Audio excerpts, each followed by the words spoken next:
اللہ تعالیٰ کا عرش کہاں تھا؟ اللہ تعالیٰ نے زمین و آسمان اور پہاڑوں اور درختوں کو کتنے دنوں میں پیدا کیا؟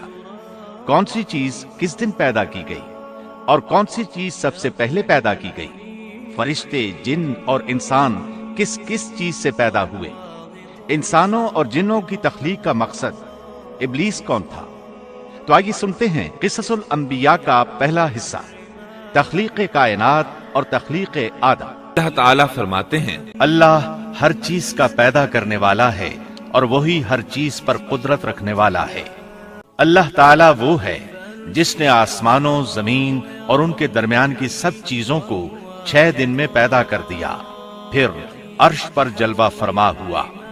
مزید اللہ تعالیٰ سورۃ الحدید آیت 4 میں فرماتے ہیں، وہی ہے جس نے آسمانوں اور زمین کو 6 دن میں پیدا کیا، پھر عرش پر جلوہ فرما ہوا۔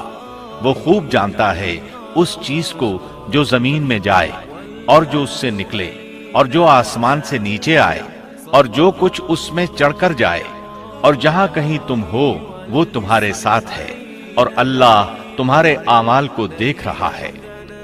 اسی طرح اللہ تعالیٰ سورہ ہود آیت 7 میں فرماتے ہیں، اور اللہ ہی وہ ذات ہے جس نے 6 دن میں آسمانوں اور زمین کو پیدا فرمایا اور اس کا عرش پانی پر تھا۔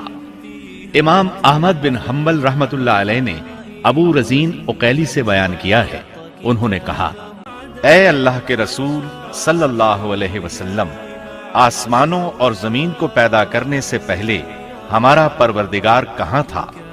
آپ نے فرمایا، عما میں تھا، یعنی اللہ کے سوا کچھ بھی نہ تھا، نہ اس کے اوپر ہوا تھی اور نہ اس کے نیچے ہوا تھی، مطلب یہ کہ کچھ نہ تھا، پھر اس نے پانی پر اپنا عرش پیدا کیا۔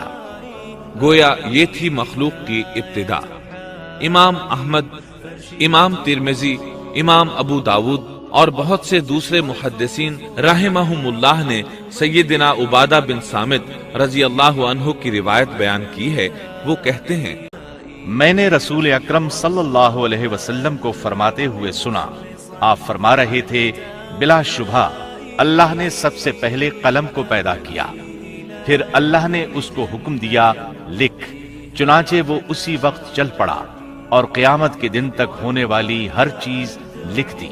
یہ اللہ تعالیٰ کا علم تھا جس کو قلم نے اس کے حکم کے مطابق لوح محفوظ پر لکھا۔ امام مسلم رحمت اللہ علیہ نے سیدنا عبداللہ بن عمرو بن عاص رضی اللہ عنہما کی روایت بیان کی ہے، اس میں سب سے پہلی چیز کے بارے میں وضاحت کی ہے اور جمہور فقہا کی رائے بھی یہی ہے۔ عبداللہ بن عمرو رضی اللہ عنہما بیان کرتے ہیں، میں نے سنا آپ فرما رہے تھے، اللہ تعالیٰ نے آسمان و زمین کی پیدائش سے 50,000 سال پہلے تمام مخلوقات کی تقدیریں لکھ دیں، اور اس وقت اس کا عرش پانی پر تھا۔ اس حدیث مبارک سے واضح ہو گیا کہ سب سے پہلے پانی اور پھر پانی پر عرش پیدا کیا گیا، پھر قلم کی پیدائش ہوئی، اس نے تقدیر تحریر کی، پھر آسمان اور زمین کی تخلیق ہوئی، اور جس حدیث میں آیا ہے کہ ابتدا میں قلم کو پیدا کیا گیا، اس کا مطلب یہ ہے کہ اس جہان کی مخلوقات میں سب سے پہلے اس کا نمبر ہے، نہ کہ باقی تمام جہانوں کی مخلوقات میں پہلا نمبر ہے۔